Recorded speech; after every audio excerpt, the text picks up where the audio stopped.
يا أيها الذين آمنوا اذكروا الله ذكرا كثيرا وسبحوه بكرة وأصيلا هو الذي يصلي عليكم وملائكته ليخرجكم من الظلمات إلى النور وكان بالمؤمنين رحيما.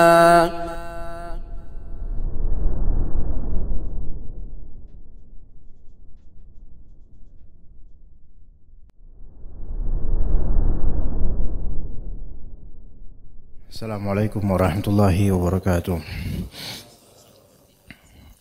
Innal hamdalillah nahmaduhu wa nasta'inuhu wa nastaghfiruh wa na'udzu billahi min shururi anfusina wa sayyiati a'malina may yahdihillahu fala mudilla lahu wa may yudlil fala hadiya lahu. Asyhadu an la ilaha illallah wahdahu la syarika lahu wa asyhadu anna Muhammadan abduhu wa rasuluhu la nabiyya ba'dahu.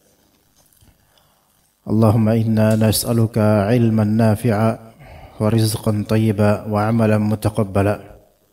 Allahumma inna nas'aluka al-huda wat-tuqa wal-'afaf wal-ghina. Allahumma inna na'udzubika min ilmin la yanfa' wa min qalbin la yakhsha' wa min nafsin la tashba' wa min du'ain la yusma'.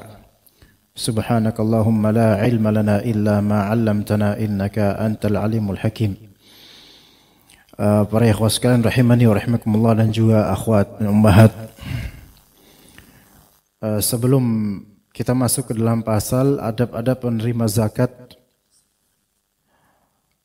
ada hadis yang diriwayatkan oleh Imam Tirmidzi, juga Abu Dawud dalam sunan mereka berdua, juga dalam Sunan Kubra riwayat Al-Baihaqi. Meskipun memang hadis ini dipermasalahkan oleh sebagian dari ulama ahli hadis, namun faedahnya itu sangat baik untuk kita raup, dan semoga ini adalah busyra dan kabar gembira bagi orang yang rajin beristighfar. Dengan sanadnya dari At-Tirmidzi ataupun Abu Dawud dan Al-Baihaqi menuju ke Abu Bakar As-Siddiq radhiyallahu anhu, bahwa Rasulullah SAW bersabda, "Ma asarra man istaghfara walau fa'alahu fil yawmi 70 marrah." Ma asarra man istaghfar. Orang yang beristighfar itu tidak dikategorikan musir atau melakukan israr dalam dosanya. Ada istilah al-israr fil dzanb, yaitu terus-menerus melakukan dosa. Manusia itu disifati khata. Khata itu sering berbuat salah. Nah, sering berbuat salah dengan musir, yaitu terus-menerus berbuat salah, itu beda. Beda kriteria, beda hukum, beda penilaian. Kata Nabi SAW, kullu bani adama khata'un. Sebaik-baik anak Adam, atau setiap dari anak Adam adalah orang yang sering bersalah. Sering bersalah itu kemanusiawian. Tapi kalau disebut musir, dia bukan hanya sering, tapi terus-menerus dalam kesalahan yang sama. Nah, kata Nabi SAW dalam hadis ini, ma asarra man istaghfar. Tidak disebut musir, tidak disebut terus-menerus berkelanjutan bersalah jika dia beristighfar. Walau fa'alahu fil yaumi 70 marrah, walaupun dia melakukannya dalam sehari 70 kali dalam satu dosa yang sama. Apa maksud dari hadis ini?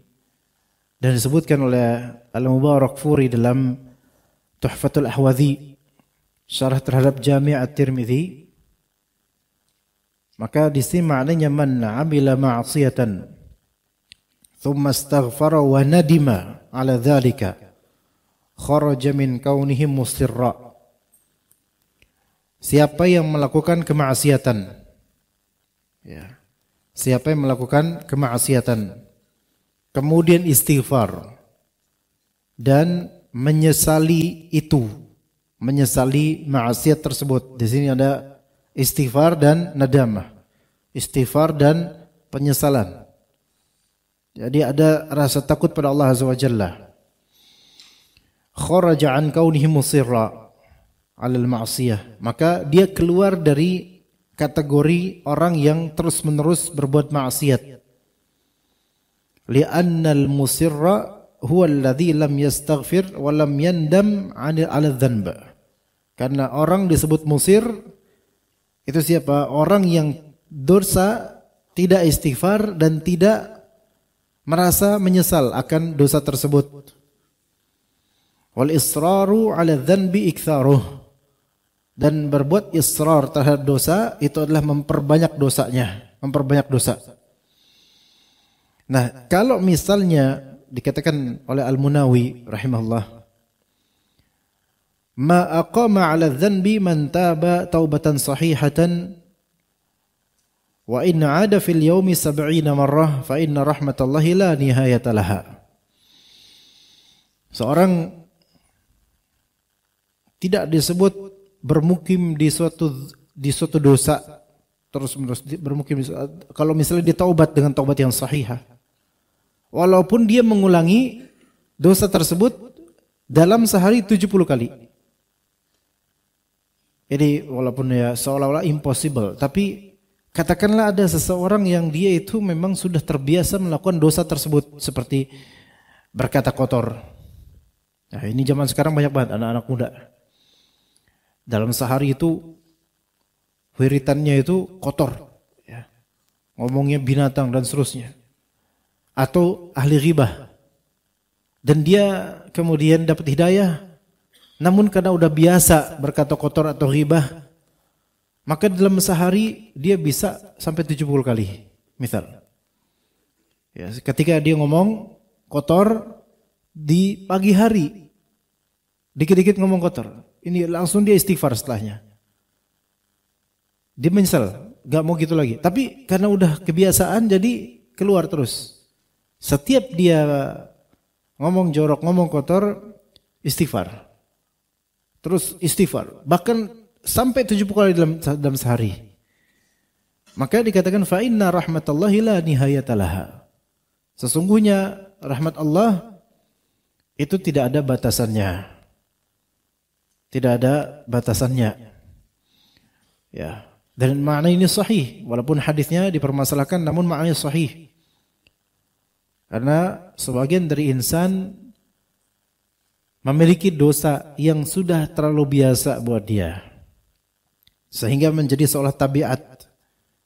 Baik itu berkata kasar, berkata kotor, ghibah, mencela orang yang tidak berhak dicela, atau berpikiran kotor, ya, atau suudzon, kebiasaan suudzon pada orang, atau suka mengganggu dan seterusnya dari dosa-dosa, dan dia ingin mengubah hidupnya. Namun butuh proses, dan bisa aja dalam sehari dia lebih dari 70 kali melakukan itu, dan di setiap dia melakukan dia beristighfar. Maka tidak masuk dalam kategori musir. Sehingga setiap dia istighfar hilang dosanya. Lakukan lagi, terus istighfar lagi, nyesel, hilang dosanya, dan seterusnya seperti itu. Dan ini bisa terjadi. Ini bisa terjadi. Hadis seperti ini bisa menjadi kabar gembira bagi orang yang betul-betul pengen berubah, jemaah. Ya, jangan kita ya kemudian seperti seorang rahib yang jahil memfatwakan kepada seorang pembunuh 99 orang, kayak kamu mah nggak bakal diampuni mah orang kayak kamu mah. Enak aja udah mengebunuh 99 terus pengen taubat gitu aja. Enak aja. Maka dibunuh jadi 100. Ya. Kalau ada seorang yang fasik datang kepada kita misal, dan kita bukan berarti lepas dari kemaksiatan, tapi misal dia menganggap kita bisa memberi solusi untuk lembaran baru hidupnya yang baik. Dia mungkin berkata, "Akhi, saya ini sudah terlalu banyak dosa. Udah kebiasaan dalam sehari itu saya banyak banget dan terlalu terbiasa. Apa mungkin saya itu diampuni oleh Allah. Kita kan mungkin, sangat mungkin Allah Maha Pengampun. Inna Allah yaghfiru dzunuba jami'a. Allah Maha Pengampun. Tapi gimana kalau misalnya dalam sehari saya itu bisa berkali-kali keceplosan gini lagi. Setiap antum melakukan itu, apa kata Nabi SAW? Wa atbi'i sayyi'atal hasanata tamhuha. Dan turutkanlah setelah melakukan keburukan, setelahnya melakukanlah kebaikan. Di antara istighfar, taubat. Maka itu akan menghapusnya. Dan juga kata Allah Azza wa Jalla, wa yadra'una bil hasanati sayyi'ata ulaika lahum 'uqbad dar. Termasuk para penghuni surga itu orang yang ketika melakukan atau mereka yang menghapus as-sayyi'ah dengan al-hasanah, sehingga terhapus itu sayyi'ahnya, keburukannya. Ya, ini sebagai penyegaran, karena semua dari kita tidak luput dari kesalahan yang mungkin menjadi kebiasaan, maka banyak-banyak istighfar dan menyesali akan keburukan tersebut. Tapi kita menuju ke pembahasan inti dari kitab Mukhtasar Minhaj Al-Qasidin. Sesuai dengan urutan kita masuk ke dalam pasal baru, yaitu adab-adab penerima zakat, yang dibahasakan oleh Ibnu Qudamah Al-Maqdisi, Najmuddin Ibnu Qudamah Al-Maqdisi rahimahullah. Dibahasakan oleh beliau dengan sebutan adab al-qabid. Adab al-qabid. Al-qabid itu di sini terjemahkan penerima zakat, dan itu sahih. Namun lafal al-qabid itu kan dalam bahasa Indonesia atau English itu grab, yaitu yang nge-grab gini. Ya. Jadi grab itu beda dengan receive. Receive itu menerima biasa, tapi grab itu ada sesuatu diginiin, ini grab gitu, apa namanya? Mengambil, betul, tapi mengambilnya dengan cara seperti ini. Ya gitulah. Ya. Iya. Memungut, bukan? Meraup. Ya terserah antum. Ya pokoknya gitu. Ya, adab al-qabid, karena ada isyarat di sini orang-orang yang mustahiqin, mereka yang berhak mendapatkan zakat itu, mereka biasanya grab gitu ya, ngambil gitu loh. Menerima, ngambil dengan kan gini, ngambil dengan cara seperti ini itu kan seperti ada keinginan, kebutuhan terhadapnya gitu. Oke, ngambil kan ini. Ya. Nah, dikatakan oleh Ibnu Qudamah rahimahullah, la budda an yakuna akhidhu zakati min al-asnaf ats-tsamaniyah. Wajib, harus, atau penerima zakat itu harus dari 8 golongan yang berhak menerima zakat. Pak Aldo ada kemarin catatan 8 golongan itu siapa aja Pak Aldo? Asnaf ats-tsamaniyah itu ada di surat apa? Di surat At-Taubah. Ada yang tahu ayatnya berapa? At-Taubah 103 yang akan kita sebutkan lagi ya untuk murajaah sedikit. Yaitu Allah Subhanahu wa taala berfirman, ya 110 berapa? Lah. Enggak 103. Bukan 103. Innamas shadaqatu 160 ayat 60 ya, ayat 60. Kata Allah Azza wa Jalla, innamas shadaqatu lil fuqara'i wal masakin. Pertama yang paling unggul fuqara dan masakin. Kita udah bahas itu perbedaannya. Orang fakir lebih butuh dibandingkan orang miskin. Fuqara, masakin, kemudian wal 'amilina 'alaiha, yaitu para amil zakat. Tapi di sini yang lebih sahih amil zakat dari badan pemerintahan yang resmi ya. Wal muallafati qulubuhum, muallaf, orang yang baru masuk Islam. Ya, orang yang baru masuk Islam. Wa fir riqabi wal gharimin wal gharim, dan itu tadi 4, sebelumnya 4 dan kemudian 4 kemudian wa fir riqab. yaitu hamba saya untuk merdekakan raqabah ya. Riqab ini artinya pribadi ya. Maksud pribadi yaitu hamba saya untuk membebaskan pribadinya dari perbudakan.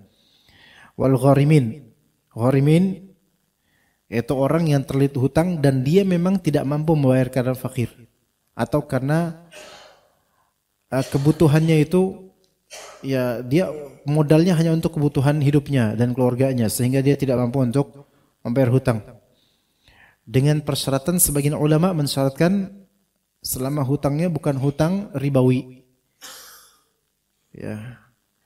Kemudian wa fi sabilillah dan orang yang berada di jalan Allah ini imma dia jihad atau hal-hal yang menegakkan kalimat Allah di jalan Allah seperti para pengajar ilmu yang tidak digaji atau para penuntut ilmu yang membutuhkan.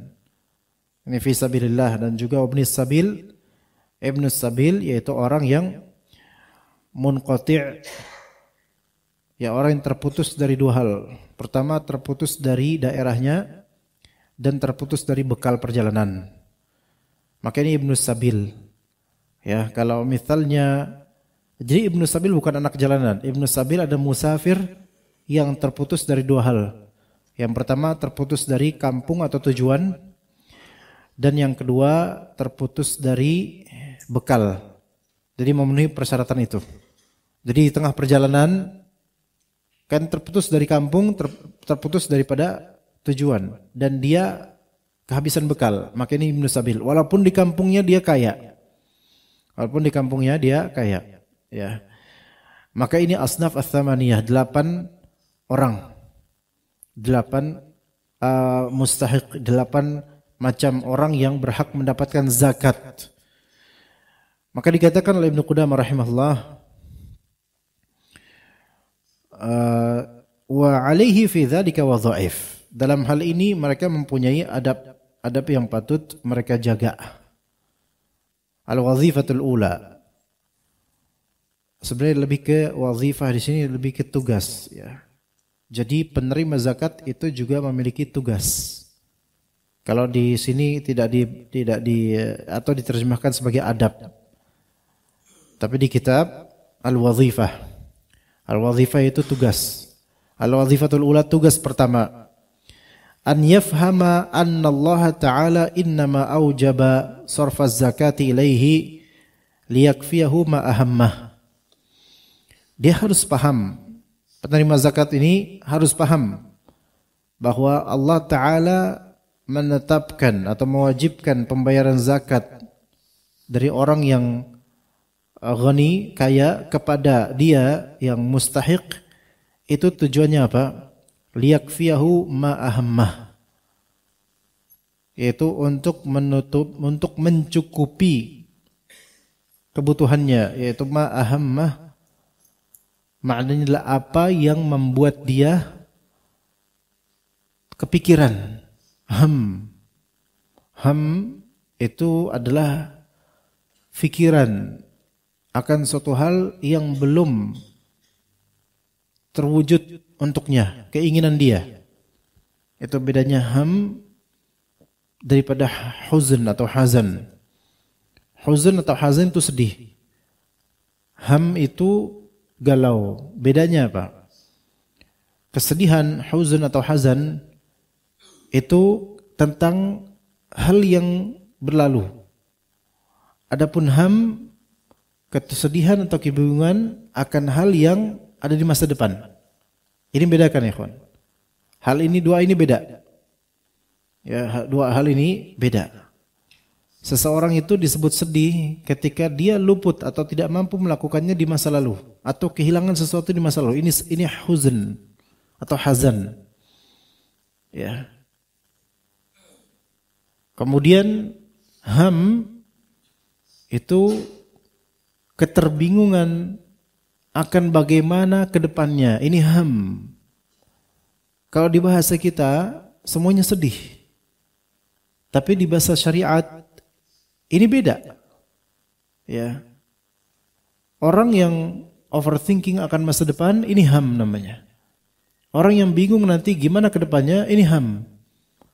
Orang yang bingung nanti uang pangkal sekolah untuk anaknya ke depannya, ini namanya apa? Ham, bukan huzn. Dia enggak sedih, dia bingung. Bedain sedih dengan bingung. Ya. Adapun sedih itu untuk hal yang telah berlalu. Kehilangan anak, wafat anaknya, mengenang masa lalu dan seterusnya. Ini sedih. Tapi untuk ke depan ini namanya ham. Nah, di bahasanya Ibnu Qudamah di sini Allah Subhanahu wa taala dia harus paham, penerima zakat harus paham bahwasanya Allah taala itu mensyariatkan zakat pada orang-orang kaya untuk diserah terimakan kepada mustahik, tujuannya liyakfiyahu ma ahammah, untuk menutupi atau mencukupi apa kegalauannya gitu loh. Seperti itu. Untuk mencukupi apa yang membuat dia kepikiran nanti di masa depan. Itu tujuannya. Ya. Itu pertama. Maka kalau misalnya dia fakir, ya, misal fakir, dia punya anak dan nunggak SPP-nya 5 bulan, dan diancam anak ini akan dikeluarkan dari sekolah karena terlalu lama nunggak dan susah, enggak ada. Ini kan ham, gimana caranya supaya dapat uang, misalnya kalau sebulan 400.000, lah kalau 5 bulan kan berarti berapa? 2 juta. Tapi 2 juta gimana? Ini ham. Nah, dia dapat zakat. Dapat zakat karena fakir, tidak mampu bayar. Maka hendaknya dia tuh tak paham, ini zakat ini tujuannya untuk menutupi apa yang menjadi pikiran dia. Bukan menutupi apa yang bukan dia pikirkan. Faham di sini? Jadi kalau dia fakir, dia butuh bayar SPP anak yang nunggak 5 bulan, punya utang kan, ini sudah gharim dan fakir. Nah, kalau dia dapat uang 2 juta, kemudian malah dia beli apa jemaah? Dari uang 2 juta itu malah dia kemudian traktir teman-temannya beli somai, maka ini enggak sesuai dong dengan tujuan adanya zakat. Gitu loh. Apakah nanti akan ditanya oleh Allah? Ditanya oleh Allah nanti. Kenapa kok dialihkan ke sesuatu yang bukan merupakan tujuan zakat itu, yaitu memenuhi kebutuhan yang kepikiran di pikirannya. Seperti itu. Jadi bukan malah dialihkan ke hal yang lain. Ya. Taib. Wa yaj'ala humumahu hamman wahidan fi talabi ridallahi azza wa jalla. Dan tujuan adanya syariat zakat untuk diserahkan kepada orang-orang yang berhak mustahik ini, terutama fakir miskin, itu supaya orang-orang yang dapat zakat ini fikirannya fokus. Hamnya itu fokus ke satu tujuan, yaitu talab ridallah, mencari ridha Allah. Ya, itu tujuannya. Supaya orang fakir miskin ini mereka fokusnya, hamnya, kekhawatirannya itu bukan dunia lagi. Melainkan kekhawatirannya, saya diridhai oleh Allah atau tidak. Saya bisa beribadah dengan baik atau tidak. Karena betapa banyaknya orang yang kebingungan akan masa depan duniawi, maka dia enggak punya waktu untuk khawatir akan masa depan akhiratnya. Begitu. Betapa banyaknya seperti itu, ikhwan. Ya. Malah kalah sama orang-orang kaya yang khawatir akhirat. Justru ini lebih afdal. Gitu loh. Jadi tujuannya seperti itu. Hutangnya nih, misalnya seorang gharim, dia punya hutang, enggak bisa bayar karena fakir. Berapa hutangnya? 5 juta. Dan enggak mungkin dia bisa bayar tahun ini, enggak mungkin karena gajinya kecil, kemudian anaknya banyak. Gimana mau bayar hutang? Selalu minta uzur kepada pemberi hutang, selalu minta uzur. Taib. Dapat dia dana zakat. Dapat dia dana zakat. Diberikannya dana zakat ini supaya dia itu fokus untuk udahlah, enggak usah lagi nyari tambahan buat bayar hutang karena sudah ditutup hutangnya. dan fokuslah mencari ridha Allah. Itu tujuannya. Nah, tujuannya itu. Makanya dana zakat tidak buat orang kafir, tidak. Karena orang kafir dikasih zakat juga habis itu enggak mencari ridha Allah. Ya. Nah, sekarang mentalnya adalah udah miskin, enggak ingat cinta dunia lagi, udah miskin, cinta dunia lagi, ini rugi semuanya nih. Miskin di dunia dan hancur di akhirat karena cinta dunia. Habis sudah. Makanya kemarin tempo waktu lalu kita membahas orang-orang yang berhak menerima sedekah ini, menerima zakat ini, sifatnya takwa. Kalau bisa cari yang bertakwa. Ya. Cari yang bertakwa. Terutama yang kedua kriterianya ilmu. Anda udah bahas waktu itu, membantu orang yang berilmu yang fakir. Apalagi yang punya banyak tanggungan, itu penting untuk melestarikan ilmu itu sendiri, jemaah. Dan ada kitab yang belakangan Anda baca namanya Azabatul Ilm. Azabatul Ilm artinya azab-azab ilmu. Di kitab itu banyak sekali hikayat dari penulisnya, kisah yang dia dapatkan atau yang dia lihat langsung. Orang-orang berilmu banyak yang ilmu syar'i maksudnya banyak yang fakir. Banyak yang fakir.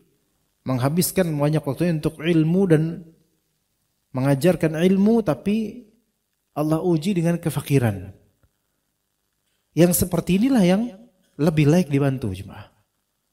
Apalagi kalau kita lihat orang berilmu ini potensial. Juga kelihatan insya Allah ikhlas. Maka ini lebih afdol supaya apa? Supaya pikirannya itu enggak ke dagang lagi kalau bisa. Supaya pikirannya itu enggak di lapangan lagi. Melainkan fokus untuk ilmu dan menyebarkan ilmu. Seperti itu. Yang kalau misal antum komparisikan benefit dunia dan akhirat buat antum dan buat kaum muslimin juga. Antara antum memberi zakat ke mustahik yang bertakwa dan berilmu dengan antum memberi zakat ke mustahik yang dia tidak bertakwa, tidak pula berilmu, akan ada perbedaan yang sangat signifikan. Antum kasih ke yang tidak bertakwa, boleh jadi dana zakat ini disalahgunakan. Bukan untuk kebutuhannya, malah untuk kesukaannya. Atau dia tidak punya ilmu. Ya mungkin dia bertakwa tapi tidak punya ilmu. Bertakwa sudah bagus, alhamdulillah. Boleh jadi karena ketidakpunyaan ilmu, ya dia salah menggunakan. Walaupun dia takut sama Allah, tapi karena nggak punya ilmu. Atau ya mungkinnya cuma untuk diri pribadinya saja selesai. Tidak untuk jemaah, untuk kaum muslimin, untuk ilmu syar'i, enggak. Makanya dikhususkan di kitab ini tadi ke pasal lalu ya, untuk orang berilmu, bertakwa itu lebih didominankan. Kemudian jemaah sekalian, al-wazifah ats-tsaniyah. Tugas kedua bagi penerima zakat. An yashkural mu'ti wa yad'u lahu wa yuthni alaih. Bersyukur kepada al-mu'ti, kepada orang yang memberi. Wa yad'u ilaih, dan mendoakan kebaikan buat dia. Wa yuthni alaih, dan memujinya. Ini dibalik di kitab ini. Wal yakun dzalika bimiqdari syukris sabab. Namun hendaknya hal itu sebatas berterima kasih kepada sebab. Berterima kasih kepada sebab. Karena man lam yashkurin nas lam yashkurillah. Barang siapa tidak berterima kasih kepada manusia, berarti dia tidak bersyukur kepada Allah Azza wa Jalla. Apa maksudnya di sini sebab? Dan kita coba lihat. Kita lihat perkataan Nabi SAW dalam hadis yang diriwayatkan oleh Nu'man bin Bashir, hadis masyhur. Kata Nabi SAW, "Man lam yashkuril qalila, lam yashkuril katsira." Orang yang tidak bersyukur akan sesuatu yang sedikit, maka dia tidak akan bersyukur untuk sesuatu yang banyak, besar. Yang tidak mensyukuri sedikit, dia tidak akan mensyukuri yang banyak. Berarti mental bersyukur itu tidak menunggu dikasih banyak dulu baru bersyukur. Hatta walaupun dia dikasih sedikit, dia bersyukur. Ini perlu dibangun lagi mindset ini jemaah. Ya. Man lam yashkuril qalil, lam yashkuril katsir. Ini kata Nabi SAW. Maka orang yang tidak mensyukuri hal yang kecil diberi padanya, belum dia kemungkinan kalau antum kasih banyak, belum tentu juga dia bersyukur. Karena mental bersyukur itu enggak terbangun. Sebagaimana pernah katakan di sini, jangan menunggu kaya untuk bersedekah.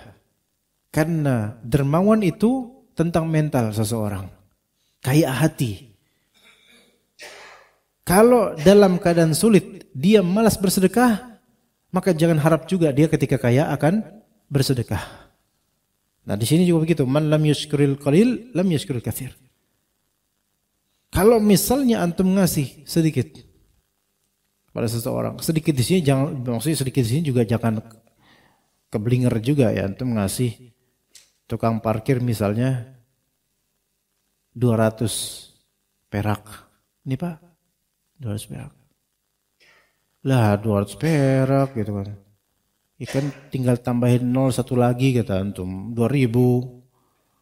Itu ngerasa diejek, itu hina namanya. Ini kebangetan lah.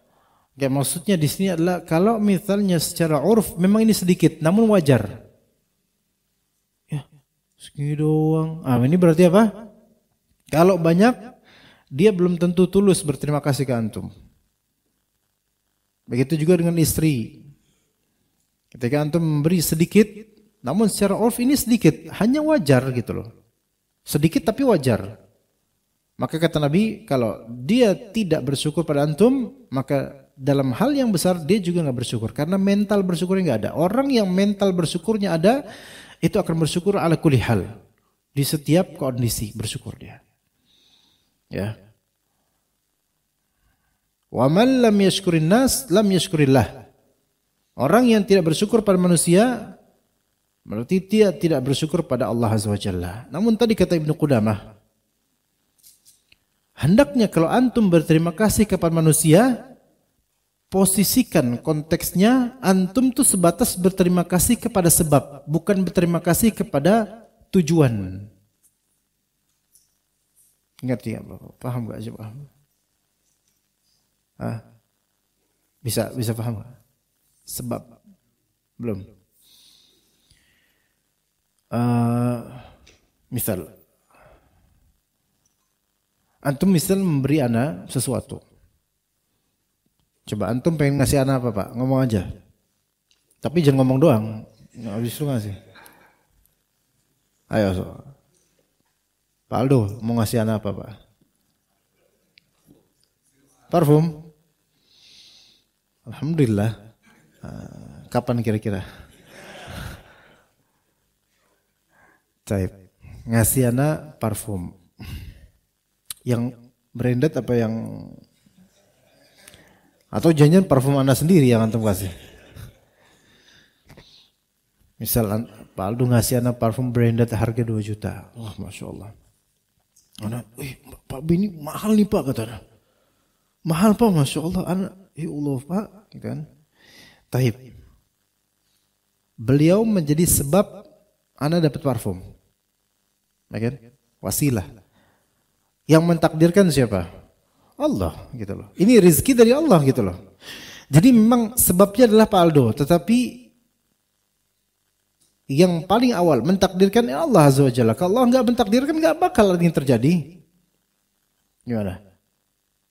Ketika antum bersyukur, Anda bersyukur, berterima kasih pada Pak Aldo, maka terima kasih ini dengan maqam atau konteks berterima kasih kepada wasilah.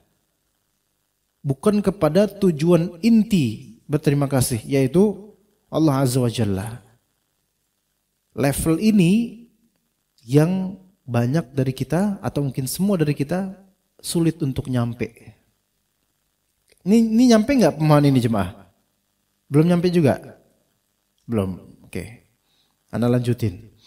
Jangan Pak lu. Nanti ana tunggu parfum dari antum. Pak antum mau ngasih apa ke ana? Ini ustadznya mengemis dengan cara halus tapi maksa. Ya. Ngasih apa Pak? Ngasih apa? Jangan bilang ngasih senyuman. Ana udah banyak ya alhamdulillah. Silakan Pak. Emang enggak kepikiran sama sekali pengen ngasih anak sesuatu ya Pak ya, Masya Allah. Hah? Iya, maklum antum. Siapa yang mau ngasih? Ayo sok.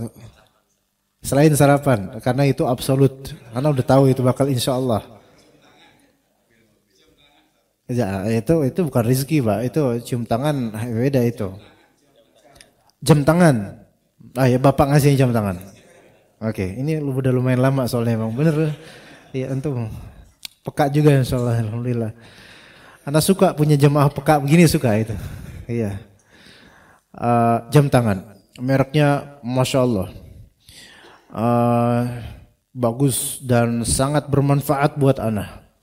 Ya. Anak seneng lah. Ya.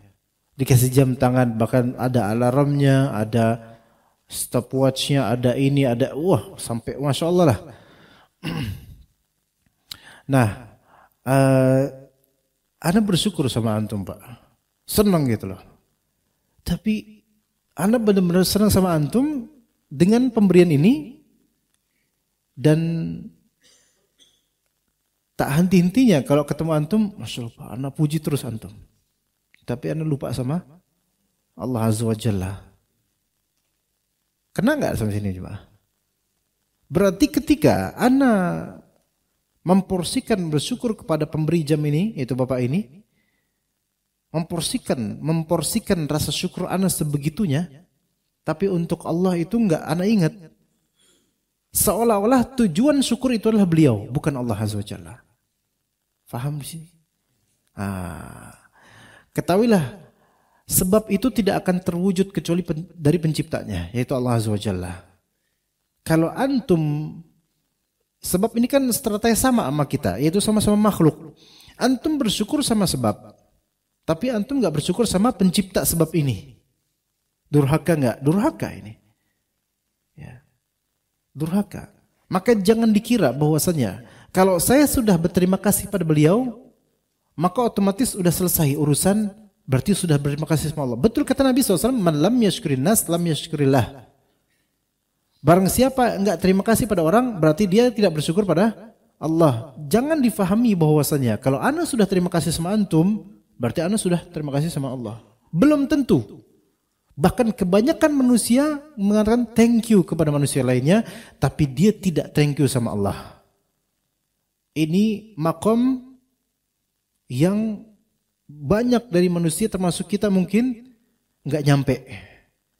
Bahkan enggak kepikiran. Dan itu sehari-hari kita. Anak kasih contoh lain. Istri antum buatin antum makanan Pak. Enak banget. Enak banget. Antum bilang, makasih ya sayang, Masya Allah makan kamu tuh. Subhanallah, anak suka banget gitu. Aku suka banget gitu. Selesai. Antum gak ingat Allah Azza wa Jalla. Yang antum ingat kebaikan istri antum. Bagus. Tapi jangan merasa semua selesai gitu aja. Antum tidak perlu bersyukur sama Allah? Enggak. Orang yang tidak bersyukur pada manusia, otomatis dia tidak bersyukur sama Allah. Dan orang yang bersyukur pada manusia, tidak mesti otomatis bersyukur sama Allah. Ana ulangi. Orang yang tidak bersyukur sama manusia, itu otomatis tidak bersyukur sama Allah. Pasti itu. Karena itu kata Nabi SAW langsung. Dan orang yang bersyukur pada manusia, tidak begitu saja otomatis dianggap setelah telah bersyukur pada Allah. Faham di sini Pak? Nah, ada orang non Muslim kafir, ya. Kita misal dia nanya jalan, Pak, mohon nanya ini rumah Pak RT di mana misalnya. Kita kasih tahu. Oh itu yang cat ini, nah pagar itu rumahnya. Gitu. Makasih ya, gitu. Oke, makasih ya. Dia bersyukur nggak sama kita? Bersyukur. Apakah dia bersyukur sama Allah? Itu dia, paham di sini. Kalau kita bersyukur kepada makhluk, tidak serta-merta langsung mesti tervonis kita telah bersyukur sama Allah. Berarti tugas bersyukur kita kalau diberi oleh makhluk ada 2 tugas. Yaitu bersyukur pada makhluk dan tentu sebelumnya bersyukur pada Allah Azza wa Jalla. Fahami baik-baik jemaah, karena ini ibadah yang detail, ibadah qalbu juga, dan banyak manusia luput darinya. Coba kita tanamkan deh. Kita tanamkan. Jangan merasa antum sudah mengatakan terima kasih atau jazakallah khairah atau apapun, terus antum gitu aja lupa akan Allahnya. Ini kurang tepat. Maka apapun yang Allah berikan melalui tangan manusia kepada kita, maka jangan cuma manusia doang kita ingat. Justru yang paling awal Allah yang kita ingat. Ini takdir dari Allah, saya dapat ini. Kalau antum bisa sampai makom ini, antum sampai derajat syakirin. Antum dapat simpanan dari Allah Azza wa Jalla di akhirat nanti. Dan Allah Ta'ala akan menambahkan. Ya, taib. Kemudian dikatakan oleh Ibnu Qudamah rahimahullah. Ya, maknanya sebagaimana tercantum dalam hadis. Wa min tamamis syukri an la yahtaqirul 'ata'a wa in qalla. Dan termasuk bentuk sempurna berterima kasih yang sempurna, ini kurang terjemahannya. Min tamamis syukri, termasuk bentuk sempurnanya berterima kasih. Ada kekurangan dalam terjemahan. Bentuk tamam, sempurnaan terima kasih adalah la yahtaqirul 'ata' wa in qalla. Tidak meremehkan, tidak menghinakan pemberian walaupun sedikit. Ya. Ya. La tahqiranna bima'ruf. Janganlah engkau menganggap hakir, kecil suatu hal yang ma'ruf. Nah, ini juga untuk kita, bukan hanya untuk penerima zakat, untuk kita juga belajar. Kerap kali kita dibantu oleh istri. Bahkan untuk mengambil suatu barang, kita lagi rebahan, kita minta istri tolong ambil. Bahkan hanya untuk mengambil remote AC saja, itu suatu jasa. Memang hakir, seolah-olah kecil. Tapi ini adalah suatu pemberian, suatu bantuan, suatu kebaikan, suatu ma'ruf, suatu ihsan. Maka jangan kita remehkan hal itu. Sehingga terbit rasa syukur kita. Kita bilang kemudian makasih. Ajaib ketika kita ke teman sesama pengajian atau ikhwan atau akhwat, sama ikhwan sama akhwat, kita mudah melantunkan jazakallah khair, barakallah fiik. Tapi kepada istri atau kepada suami, itu seolah-olah konyol ngomong gitu. Ayo sok. Coba kita lihat kehidupan rumah tangga kita. Begitu. Misal istri kita belum nyunah misal, atau suaminya ibu-ibu belum nyunah. Boleh jadi karena hal-hal seperti ini tidak dicontohkan. Atau kurang sempurna. Kepada teman kajian ini gampang. Masya Allah, jazakallah khair ya. Gitu. Padahal cuman dibenerin sendal doang. Istri kita bukan cuman benerin sendal. Masakin, ngelonin anak kita, ini dan seterusnya. Kita susah mengatakan syukron, makasih, jazakallah khair dan seterusnya. Mudah-mudahan Allah balas kamu dan seterusnya. Ini. Ternyata masalah syukur walaupun cuma sebatas lafaz, kita itu belum sempurna. Jauh dari kata sempurna. Ya. Di WhatsApp pun kadang kita gampang untuk melontarkan jazakallah khair kepada apa? Orang, kepada teman grup WhatsApp. Tapi untuk pasangan, untuk anak, untuk orang tua susah. Nah, ini muskilah nih kita nih. Coba kita contohin itu di keluarga. Barangkali yang belum dapat hidayah. Juga masalah jazakallah khair, syukran dan misalnya, ini kan kalimat syariah jemaah. Kalimat syariah, kalimat syariah agama kita. Itu loh. Hatta ke tetangga yang belum mengenal sunnah bahkan hatta kepada orang kafir sekalipun. Ya walaupun orang kafir ya juga bingung juga. Jazakallah khair ya. Amin kata orang kafir. Nah, oke lah bukan ke orang kafir. Ke tetangga.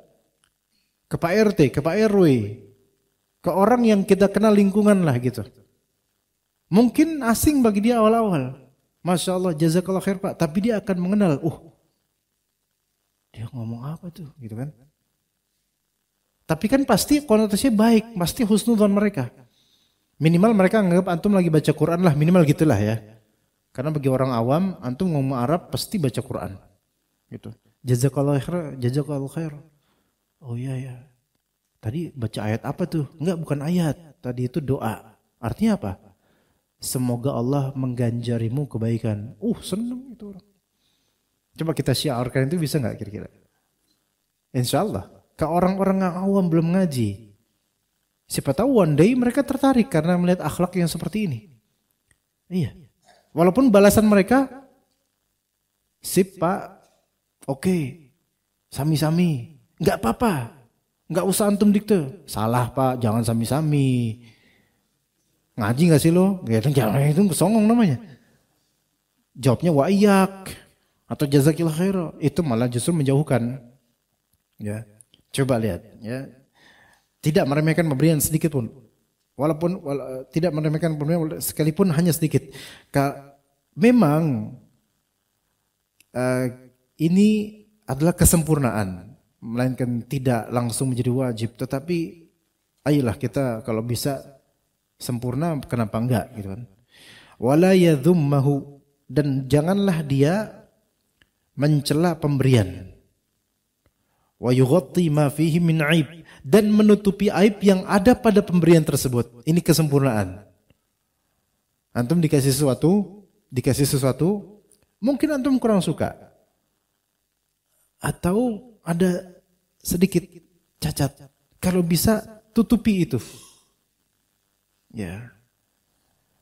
Kecuali kalau antum nggak jelasin bisa difitnah. Misal, ana dari kecil nggak suka susu putih atau apa yang berbau susu gitu, nggak susu putih lah pokoknya. Apalagi susu yang masih ada atasnya tuh masih ada rawaknya itu, rawak lagi apa namanya? Kalau susu kan atasnya ada apa?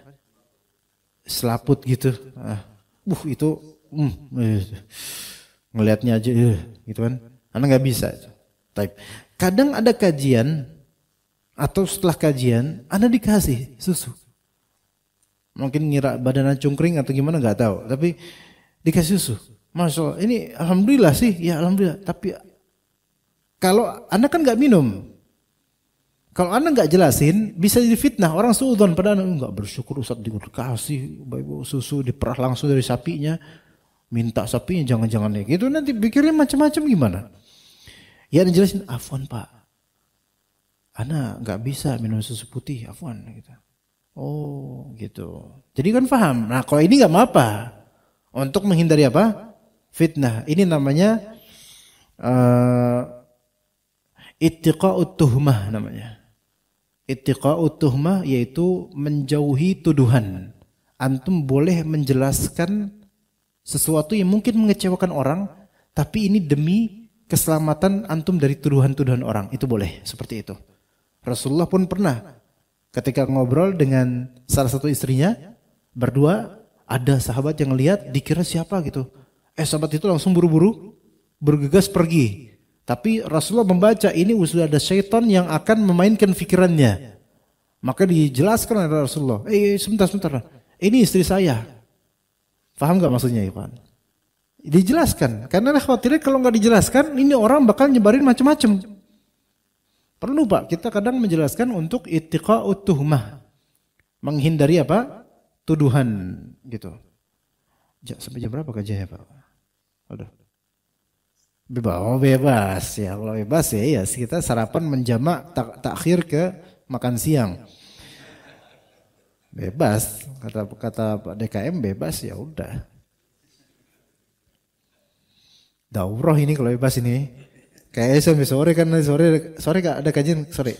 Nah, lanjut sore, siang ya antum istirahat, sore lanjut. Daurah. Iya. Oh ya. Oke, jadi tutupi aib yang ada pada pemberian orang. Kalau memang itu ada aibnya, jangan kok gini sih? Enggak. Itu kesempurnaan rasa syukur. Kemudian sebagaimana kewajiban pemberi adalah merasa bahwa pemberiannya tidak besar. Ketika antum memberi, nah ini juga berat. Antum ngasih sesuatu, jangan merasa itu sudah besar. Jangan merasa itu sudah besar, seolah antum berjasa banget gitu. Kecuali kalau memang dari pemberian tersebut, ya ternyata yang diberi ini menzahirkan kufur nikmat. Ya maka kita boleh mengingatkan dia untuk bersyukur bahwasanya banyak orang yang tidak mendapatkan kenikmatan ini. Ya begitu. Ya. Supaya orang itu belajar bersyukur. Tapi awalnya adalah jangan merasa bahwasanya apa yang telah antum beri itu sudah besar. Ya begitu. Maka demikian juga kewajiban penerima. Demikian juga kewajiban penerima seperti itu. Merasa bahwa apa yang diterimanya adalah besar. Lawannya begitu. Jadi yang ngasih jangan menganggap yang diberi itu sudah besar. Dan yang diberi dia hendaknya menganggap ini pemberian begitu besar. Terbalik. Jangan dibalik. Jangan dibalik. Yang ngasih ngerasa ini udah besar nih. Yang dikasih ngerasa gini doang. Ini kebalik nih, kacau nih jadinya. Kacau jadinya. Misalnya bapak ini ngasih anak jam. Mereknya Coach. Ada nggak jam merek Coach? Coach itu ada nggak jamnya Coach itu? Nggak ada. Coach itu tas, parfum ya. Apa Pak? Sebutin aja nggak apa-apa. Hah? Gisok.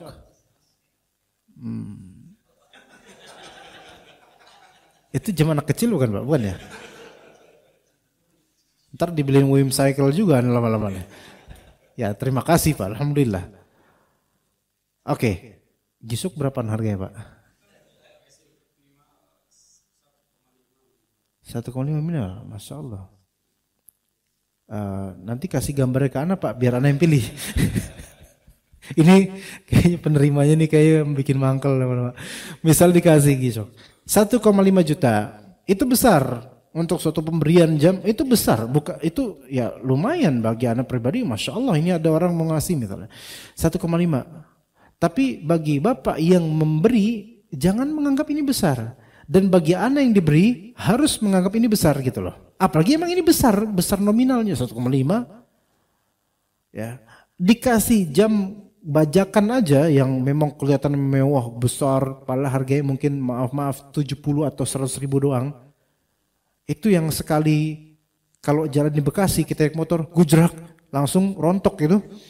Nah ini yang seperti ini aja antum ngasih ke anak, walaupun ya ini hakir memang, ini ya ini mah sekali kena air wudhu ganti gitu kan. Tapi anak kan dikasih, anggaplah ini besar.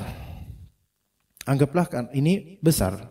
Itu maksudnya seperti itu, akhlak baik yang memberi atau yang menerima. Sehingga kita itu kok diberi apapun itu legowo cuma ya.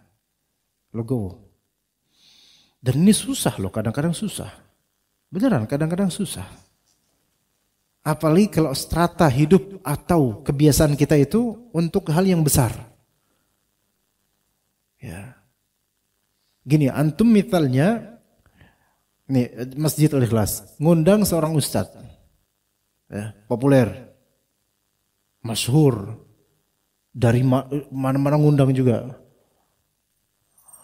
ngasih amplop untuk ustadz ini 100 ribu dengan adanya notes afwan, udah 100 ribu ada tulisan afwan ustadz gitu, ma'dziratan wa afwan. Gimana? Pihak masjid udah besar nih, tapi pihak yang di Indonesia Astagfirullah, segini doang. Segini doang. Syuf, kira-kira gimana? Relevan nggak? Pusing nggak ini kayak gini? Siapa yang salah? Yang salah yang memberi contoh. Ya, ini memang salah, ana salah. Ya oke, ana salah. Tapi anggap ini terjadi. Dan mungkin terjadi. Mungkin bukan 100.000. Tarafnya Ustadz ini 2 juta. Memang nggak mentarifkan. Tapi levelnya segitu, misal. Dan itu lebih ringan 2 juta itu dibandingkan antum mengundang orator atau pembicara motivator di kantor antum bisa 5 juta. Untuk Ustadz kajian 2 juta harusnya. Normalnya.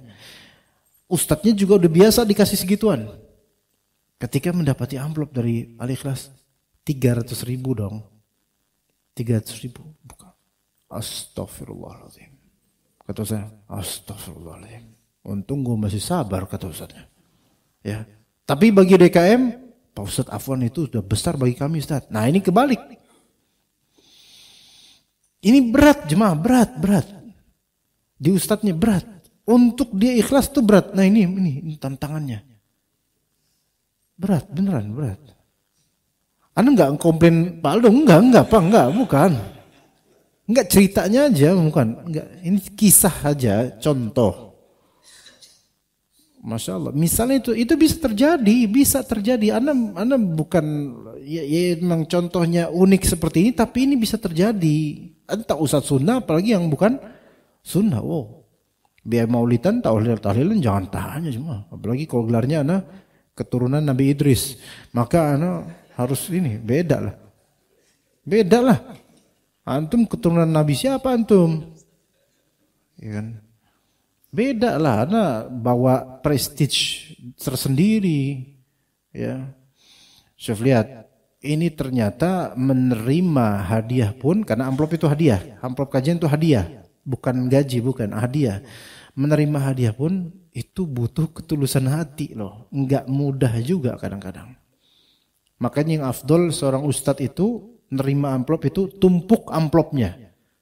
Dan pemberi amplop kalau bisa yaitu masjid-masjid tidak disebutkan masjidnya. Ya. Jadi numpuk sehingga ketika ustadz itu serat itu enggak tahu nih berapa bodoh amat kumpulin. Gitu. Itu enak tuh, tenang. Cuman kadang-kadang masjid apa? Masjid At-Taqwa gitu. Oh segini nih Masjid At-Taqwa gede nih. Ah besok WhatsApp lagi DKM-nya gitu. Ini bukan Ana ya. Bukan Ana. Ini Ustaz Fulan di Vietnam mungkin bukan Ana. Ada lah. Ana hanya menceritakan curhatan Ustaz lain. Gitu. Ya. Syuf lihat hari kayak gini bisa terjadi. Ini di kalangan Ustaz. Bagaimana kalangan awam? Perlu banyak edukasi juga jemaah. Maka bab seperti ini bab yang cabangnya banyak di kehidupan kita. Baik, kemudian semua itu tidak bertentangan dengan prinsip dasar bahwa nikmat adalah dari Allah. Adapun orang yang tidak melihat perantara sebagai perantara, maka dia adalah orang jahil. Yang mungkar adalah melihat perantara sebagai asal sumber nikmat, yaitu dia berterima kasih kepada makhluk seperti berterima kasihnya kepada Allah, dipuja-puja, dipuji-puji, dituntut lagi, diminta lagi, bertawakal padanya. Ini baru nggak boleh. Begitu. Jadi manusia memberi kita itu tetaplah manusia. Posisikan dia sebagai manusia, syukurnya seperti syukur kita kepada manusia, bukan kepada Allah Azza wa Jalla. Begitu. Wallahu a'lam. Materi kita cukup sampai sini insyaallah taala. Jika ada pertanyaan dipersilahkan. Ya. Fadhal. Assalamualaikum warahmatullahi wabarakatuh. Assalamualaikum warahmatullahi wabarakatuh. Waalaikumsalam warahmatullahi wabarakatuh. Jazakallah khair Ustaz atas ilmu yang bermanfaat. Terkait tadi kan Ustaz sampaikan mengenai kewajiban pemberi harus merasa bahwa pemberiannya itu tidak besar ya. Apakah ada kewajiban untuk si pemberi bahwa dia adalah hanya sebab atau wasilah aja, sementara Allah yang membuat sebab? Apakah ada kewajiban seperti itu? Demikian, jazakallah khair. Ya.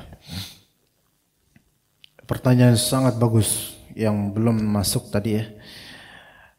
Apakah ada kewajiban atas seorang pemberi untuk merasa bahwa dirinya hanyalah sebab atau wasilah melainkan yang mentakdirkan semua itu adalah Allah. Wajib. Ya, hatta pemberiannya adalah pemberian kewajiban. Dia wajib merasa bahwa ini semua dari Allah. Seperti kita para suami menafkahi anak dan istri, itu jangan merasa kitalah yang merezekikan mereka. Tapi kata Allah apa? Nahnu narzuquhum wa iyyakum. Kamilah yang merezekikan mereka anak-anak dan kami yang merezekikan kalian wahai orang tua. Jadi bahkan dalam level wajib yaitu menafkahi anak istri, itu kita harus merasa ini uang atau manfaat atau jasa yang kita berikan kepada keluarga ini dari Allah. Itu yang meringankan jalan kita, itu yang meringankan jalan nafkah kita jemaah. Ya, seberat apapun beban kita, kalau kita nisbatkan dan merasa ini semua dari Allah, saya hanya wasilah, itu akan ringan ke depannya untuk menggelontorkan dana sekian. Yang membuat kita keberatan, padahal banyak dana nih, membuat kita keberatan dan perhitungan adalah apa? Karena ngerasa ini gue ngasih, itu yang bikin berat, gitu loh. Padahal kita tuh cuma perantara rezeki Allah Azza wa Jalla melalui kita kepada anak istri kita, begitu. Oh ini dalam, maka jazakallah khair atas pertanyaan antum. Penting ini Pak. Kayak apa zaman sekarang? Beban itu subhanallah untuk anak istri kita banyak hal. Itu kalau kita menganggap kitalah yang betul-betul kitalah sumber rizki, capek Pak. Bahkan itu bisa lama-lama bisa kesyirikan karena mengidoltrikan diri sendiri. Ujub dengan diri sendiri, karena ujub itu kan idolatry pada diri sendiri, berhala dalam hati kita. Seolah kita yang merezekikan. Enggak boleh seperti ini. Melainkan apa? Merasa meyakini bahwasanya harta yang saya dapatkan dari hasil bekerja atau hadiah atau apa, itu semua kan dari Allah. Saya ini hanya menyerahkan pemberian Allah rezeki untuk mereka semua. Ini yang wajib. Lebih-lebih yang tidak wajib dari pemberian. Ya, seperti kita kasih ke fakir miskin, jangan ngerasa udah berjasa atau gimana. Ini kan semua adalah rezeki dari Allah, wasilahnya kita. Kita nyari pahala aja sebagai wasilah di sini. Begitu. Jadi kita bukan lumbung rezeki jemaah. Kita bukan penghasil rezeki hakikatnya. Kita hanya yang dititipkan oleh Allah Azza wa Jalla. Begitu. Seperti itu. Ya, semoga manfaat ini. Jazakallah khair atas pertanyaan penting tadi ya. Karena banyak orang itu pusing dengan dirinya sendiri karena merasa apa-apa dirinya capek dia jadi suami, akhirnya pengen jadi istri dia. Gitu. Karena merasa bebannya banyak. Begitu juga dengan istri. Ya, istri terhadap suami, apa yang dia lakukan menservis suami, melayani suami dan mendidik anak, itu harus dinisbatkan kembali kepada Allah Azza wa Jalla. Karena dia bisa melakukan itu. Iya siapa? Tenang bu, ini belum selesai bu. Benar, tenang belum selesai. Hakikatnya adalah Allah yang memampukan anda wahai ibu untuk bisa melayani suami dan mendidik istri. Jangan merasa apa-apa saya, ngepel saya, masak saya, mendidik anak saya, bersihin WC saya, menggenteng saya, ngisi token listrik saya. Keakuan seperti ini itu kan menjadi beban, gitu loh. Ya, nanti suami digituin makin lama makin empat. Ya udah besok kamu saya tambahin benerin genteng tuh yang bocor sekalian. Karena kayaknya kamu hebat, merasa hebat. Ya kita nggak ada yang hebat. Ya begitu. Ya. Ibu-ibu gak mana tadi udah mukul beduk tadi. Bu, subhanallah. Ya bu. Oh jadi ibu cuma pengen negur gitu doang. Bisa nggak? Pertanyaan lagi Ustaz? Ya. Bismillah. Assalamualaikum warahmatullahi wabarakatuh Ustaz. Assalamualaikum warahmatullahi wabarakatuh. Jazakallah khair atas segala ilmunya. Semoga jadi ilmu yang bermanfaat bagi kami semua dan amal jariah buat Ustaz. Amin. Terkait yang poin pertama mengenai adab penerima zakat tadi Ustaz. Anda pernah dengar kita memang saat memberikan zakat jangan pernah meniatkan Misalkan di satu kasus kita pemberi zakat, kita melihat satu orang itu berhutang kepada kita dan kita tidak boleh memberitahukan bahwa zakat itu untuk pembayar hutangnya. Padahal kita melihat dia termasuk asnaf 8 yaitu yang gorimin. Namun ketika kita memberikan zakat kepada beliau, utang itu tidak dibayarkan. Apakah itu termasuk tidak beradab Ustadz, dan apakah bisa menjadi pertimbangan kita untuk zakat selanjutnya tidak memberikan zakat lagi kepada yang bersangkutan? Jadi dia gimana Pak? Jadi kita orang tersebut mempunyai utang Ke siapa? Ke pihak lain? Ke pihak yang lain. Ke kita atau ke kita dan pihak yang lain. Dan kemudian, zakat ini uangnya dari? Zakat ini dari pribadi Ustaz.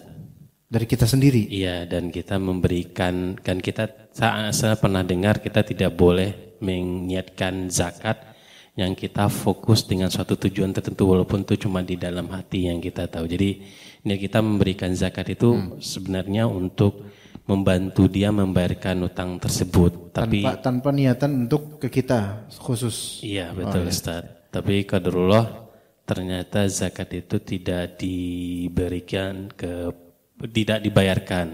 Jadi intinya pertanyaannya Ustaz, bagaimana seandainya apakah ketika kita melihat si penerima zakat itu tidak membayarkan hutang tersebut, apakah bisa menjadi pertimbangan? Tidak bayar hutang ke orang lain. Ke orang lain dan ke kita. Jadi kita tahu tuh dia nggak bayar hutang ke itu. Iya, dan ke kita Ustaz. Dan ke kita, oke. Iya, apakah karena kan tadi harus fokus satu tujuan itu Ustaz. Kita niatnya awalnya walaupun kita beritahu untuk membantu dia, tapi ternyata dana itu dipergunakan untuk yang lain. Apakah nanti menjadi pertimbangan kita di zakat berikutnya bahwa kita bisa beranggapan orang ini tidak beradab dalam zakat? Ya, ya. Jadi kita punya dana zakat dari kita, misal ada 3 juta. Nah, dan tentu nggak bisa dong 3 juta itu, udah kamu nggak usah bayar, ini buat saya aja. Nggak gitu caranya, nggak boleh. Melainkan 3 juta ini, karena ini dari kita pribadi, kita ngomongin sebelumnya, ini kamu antum mustahik zakat karena antum berhutang. Maka antum tunaikan hutang-hutang antum, nah kasih ke antum. Nah, dia mau tunaikan hutang ke siapa dulu itu hak dia, terserah dia. Misal dia punya hutang sama fulan 2 juta, sama fulan 2 juta, sama antum berapa 1 juta. Ya dia bayar yang mungkin menurut dia ini lebih berhak untuk dibayar lebih awal misalnya. Tapi ternyata ketika antum observasi tidak ada yang dibayar juga sama dia. Misal baik kita atau dia atau mereka, nggak ada yang dibayar sama dia. Kita mau menerapkan husnudzon nggak gitu loh. Ya. Dari awal tuh perlu kita tegaskan, sebab antum mustahik adalah gharim, antum gharim, pemilik atau antum berhutang. Sehingga uang zakat ini sesuai dengan tujuan. Antum tegaskan itu, Pak. Tegaskan itu dari awal. Ya boleh. Boleh. Ya. Supaya karena orang tuh banyak awam, jahil, enggak ngerti gitu loh. Maka kita kasih paham. Ya. Bukan kita kasih paham dengan ini ya, bukan orang Sumatera kok pasti kasih dia paham, bukan gitu maksudnya. Buat dia paham, buat dia ngerti kalau misalnya ini buat apa? Buat kebutuhan dia untuk menunaikan hutang itu. Nah, kalau kita mau husnuzan, mungkin dia punya hutang yang kita nggak tahu sama siapa. Itu. Atau mungkin dia fakir dan miskin. Yang boleh jadi untuk kebutuhannya aja itu lebih darurat daripada untuk bayar hutang. Gitu Pak. Jadi kita ya nggak bisa untuk merangkum kehidupan dia secara real kayak gimana. Jadi ya udah kita relakan aja. Ya. Dan nggak mungkin juga kan kita yang ngasih dia zakat, kita yang nagih, mana utang lu bayar coba kemarin baru udah bis gua kasih zakat, nggak mungkin kita ngomong gitu. Tapi ya udah husnuzon aja. Karena kerap kali orang fakir itu logikanya itu nggak sama dengan logika orang yang berada. Ya kadang-kadang beda cara berpikirnya sehingga udah maklumin aja gitu. Seperti itu Pak, Allah alam. Capek Pak kalau misalnya kita kejar terus gitu. Dan next time kalau memang antum ragu, ya cari yang lain. Tapi kalau antum masih mau husnudzon benar-benar, fadl sama dia gitu. Seperti itu Pak Aldo. Ya. Ibu-ibu mau nanya nggak sebenarnya tadi? Atau speakernya salah ini? Dari Ahwat apakah ada pertanyaan? Tadi duk ya. Atau memang begitulah suara akhwat di sini atau gimana? Duk. Ya. Dari Iwan ada lagi? Ya. Kalau ibu-ibu nggak ada ya udah. Tuh. Ada Ustaz. Tapi suara duk-duknya bukan dari Ahwat. Oh. Ini baru jadi kasih mic-nya Ustaz. Terus siapa tadi itu? Di sana. Ini baru dikasih mic-nya, bukan duk-duknya bukan dari Ahwat Ustaz. Tapi nggak apa-apa, tanya aja. Iya. Ya. Tentang 8 mustahik tadi Tat ya. Zakat tadi. Bagaimana kalau kebiasaan seperti ini? Biasanya kan diberikan kepada amil ya Tat ya. Tapi bolehkah kita zakat mal kita bagikan sendiri dan kita kepada orang yang kita percaya agar sampai. Ada orang bilang bahwa sebaiknya diberikannya bukan orang. Ada berpendapat bahwa sebaiknya zakat mal itu karena misalnya agak besar gitu diberikannya kepada amil karena memakmurkan amil juga. Di situ ada dakwahnya. Tapi maaf, kalau amil yang sekarang lagi di pemerintah kita kurang ini Tat. Betul. Mana lebih baik? Amil itu atau kepada wakil? Ibu lebih tenang ke siapa Bu? Wakil. Ya udah. Tapi katanya lebih baik diambil karena ada unsur dakwahnya. Betul. Ya kalau misalnya gini, kita lihat kondisinya lah. Kalau amilnya terpercaya, bismillah. Kalau lembaga atau badan zakat tersebut terpercaya, bismillah, nggak apa-apa. Itu lebih baik. Tapi kalau kenyataan yang terjadi atau sudah ada track record yang buruk, maka menjaga zakat ini supaya sampai ke mustahik yang sebenarnya itu lebih diutamakan daripada sebatas mendahulukan amil karena dakwah atau syiar. Karena zakat ini yang paling penting adalah sampai ke mustahik. Gitu loh. Sampai ke mustahik. Adapun kalau kita tahu amil fulan atau lembaga fulan ini ada kasus atau track recordnya nggak bagus atau ada indikasi begitu, maka tinggalkan yang ragu. Yang penting sampai aja gitu. Kalau ke wakil atau ibu sendiri yang memberikan, mungkin itu lebih afdol. Jadi lebih afdolnya di sini kontekstual, sesuai dengan konteks yang bisa kita pelajari ini gimana. Gitu Bu ya. Dan amil kan di sini maksudnya amil negara kan? Oh bukan.